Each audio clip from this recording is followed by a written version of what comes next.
সেই এক মহিলার স্বামী মারা গেল। স্বামীহারা মহিলা অন্যের বাসায় কাজের ঝিয়ের কাজ করে তার একমাত্র সন্তানকে সুশিক্ষায় শিক্ষিত করে তুলল।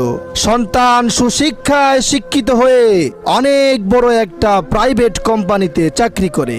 কোম্পানি ছুটির পর যখন বাসায় আসে, ছেলেটা ঠিকমতো তার মায়ের সাথে কথাও বলে না। একদিন তার মা তার জন্য অনেক সুস্বাদু মজাদার খাবার রান্না করলো এবং ছেলেটি বাসায় ফেরার পর তার মা বলল, বাবা চলো আমরা আজকে দুইজন একসাথে খাই। ছেলে বলল, না মা, আমি আজকে রেস্টুরেন্ট থেকে খাবার খেয়ে এসেছি, সুতরাং তুমি খাবার খেয়ে নাও। এই কথা শুনে মা মনে মনে প্রচন্ড পরিমাণের কষ্ট পেল। একদিন মা প্রচন্ড পরিমাণের অসুস্থ হয়ে হাসপাতালের বেডের মধ্যে শুয়ে আছে।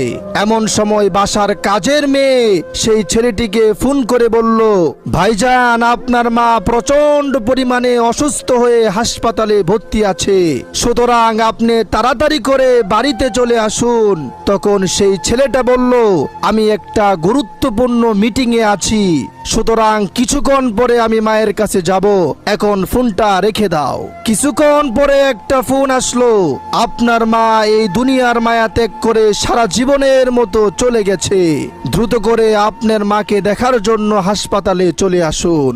তখন ছেলেটি তাড়াহুড়ো করে দৌড়িয়ে হাসপাতালে গিয়ে তার মাকে ধরে হাউমাউ করে কান্না করতে লাগলো। প্রিয় বন্ধুরা, পৃথিবীতে আপনি ততক্ষণ পর্যন্ত মায়ের অভাব বুঝবেন না যতক্ষণ পর্যন্ত আপনার মা পৃথিবীতে আছে।